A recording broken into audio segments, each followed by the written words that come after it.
Question है कि श्वसन को ऊष्माक्षेपी अभिक्रिया क्यों कहते हैं। सबसे पहले ऊष्माक्षेपी के बारे में जान लीजिए कि ऊष्माक्षेपी है क्या। तो ऊष्माक्षेपी अभिक्रिया का मतलब होता है कि कोई भी उत्पाद के निर्माण के साथ साथ ऊष्मा का भी उत्पादन हो। अगर कहने का मतलब यह है कि कोई भी उत्पाद, जैसे C+O2 है तो गिव्स आउट क्या निकले, हमारा CO2 निकल रहा है, तो यानी इसमें ऊर्जा का निर्माण हो रहा है। कोई भी रासायनिक अभिक्रिया होती है तो उसमें उत्पाद के निर्माण के साथ साथ ऊर्जा का भी उत्पादन होता है, तो उसे हम ऊष्माक्षेपी अभिक्रिया कहते हैं। लेकिन ये कह रहा है कि श्वसन को, यानी जो हम सांस लेते हैं, सांस में कौन सी गैस लेते हैं, ऑक्सीजन गैस लेते हैं, तो उसको हम ऊष्माक्षेपी अभिक्रिया क्यों कहते हैं, हमें इसके बारे में चर्चा करनी है। तो जब हम श्वसन की क्रिया करते हैं, जब हम श्वसन की क्रिया करते हैं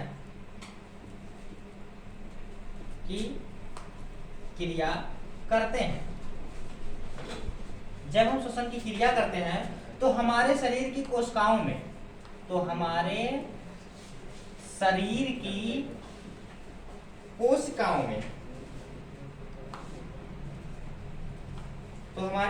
की कोशिकाओं में ग्लूकोज का दहन होता है। किसका दहन होता है, ग्लूकोज का, और ग्लूकोज का सूत्र होता है C6H12O6, यानी ग्लूकोज का दहन होता है। क्या होता है, तो हमारे शरीर की कोशिकाओं में ग्लूकोज का दहन होता है, जिससे ऊर्जा बाहर निकलती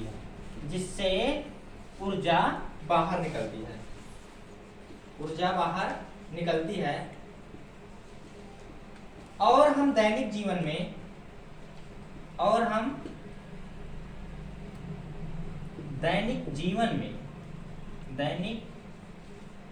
में कार्य करते हैं। यदि हमारे, जब हम यानी सांस की क्रिया लेते हैं श्वसन की, तो हमारे शरीर की जो कोशिकाएं हैं उसमें ग्लूकोज का दहन होता है और ऊर्जा निकलती है, जिससे हम क्या करते हैं कि दैनिक जीवन में सारा कार्य, जैसे उठना, बैठना, चलना, पढ़ना, यानी सभी कार्य को करना, ये क्या कहलाती है, ऊष्माक्षेपी कहलाती है। अब देखिए, सांस नहीं लेंगे अगर हम, तो हमारे शरीर के अंदर ऑक्सीजन नहीं जाएगा, और जब ऑक्सीजन नहीं जाएगा तो क्या होगा, हमारा शरीर क्या होगा, काम नहीं, ऊर्जा नहीं बनेगी और हम कोई कार्य नहीं कर पाएंगे, अनंता यानी दम घुटने से मृत्यु आदमी की हो सकती है। इसीलिए क्या कहते हैं, इसलिए श्वसन को ऊष्माक्षेपी अभिक्रिया कहते हैं। इसलिए श्वसन को ऊष्माक्षेपी अभिक्रिया कहते हैं। श्वसन को ऊष्माक्षेपी अभिक्रिया कहते हैं। अर्थात आपको एक क्वेश्चन इसमें और मिल जाएगा, वो बता रहे हैं, जैसे मान लीजिए C6H12O6 है, जब हम यानी सांस की क्रिया करते हैं यानी O2, तो यहाँ पे क्या बचेगा हमारा, देखिए यहाँ पे कार्बन कितनी बार है, 6 बार है, और हमें पता है कि जब हम सांस की क्रिया करते हैं तो हमारे शरीर के अंदर जब एब्जॉर्ब होता है, यानी कि जब ऑक्सीजन जाता है, तो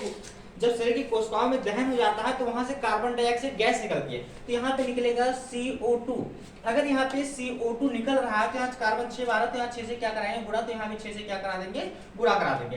प्लस क्या निकलेगा। अब यहाँ पे देखिए 6CO2 हो गया, कार्बन 6 बार था, तो यहाँ पे कार्बन 6 बार हो गया, ऑक्सीजन 6 दूनी 12 हो गया, और यहाँ पे कितना था, 6 यहाँ था और 12 यानी 18 था, तो प्लस यहाँ लिख सकते हैं 6H2O लिख लेंगे, और जब 6H2O लिख लेंगे तो यानी 6 ऑक्सीजन यहाँ हो गया, और 12 ऑक्सीजन 12 6 18 यानी पूरा हो गया। और यहाँ पे देखिए आपके पास 12 हाइड्रोजन है, और यहाँ पे 6 दूनी 12 हाइड्रोजन है, और प्लस में ऊर्जा निकलती है। प्लस में क्या निकलती है, ऊर्जा निकलती है। इसीलिए हम श्वसन को ऊष्माक्षेपी अभिक्रिया कहते हैं, क्योंकि जो कार्बन डाइऑक्साइड, अब आपके कोई क्वेश्चन हो सकता है कि हम कौन सी गैस छोड़ते हैं सांस की क्रिया लेने में, तो हम कार्बन डाइऑक्साइड गैस छोड़ते हैं, लेकिन कब छोड़ते हैं, अगर कोई आपसे पूछ ले या आपको लिखना पड़ जाए कि हम कार्बन डाइऑक्साइड गैस कब छोड़ते हैं, तो हम ये कहेंगे जब हम सांस लेते हैं तो हमारे शरीर की कोशिकाओं में क्या होता है, जो ग्लूकोज होता है इसका दहन हो जाता है, यानी जल जाता है, और जब जल जाता है तो ऊर्जा बाहर निकलती है, तभी यानी जब ग्लूकोज का दहन होता है तो हमारे शरीर की कोशिकाओं से यानी कार्बन डाइऑक्साइड गैस निकलता है, अंततः कार्बन डाइऑक्साइड गैस नहीं निकलेगा। इसलिए हम श्वसन को ऊष्माक्षेपी अभिक्रिया के नाम से जानते हैं या कहते हैं।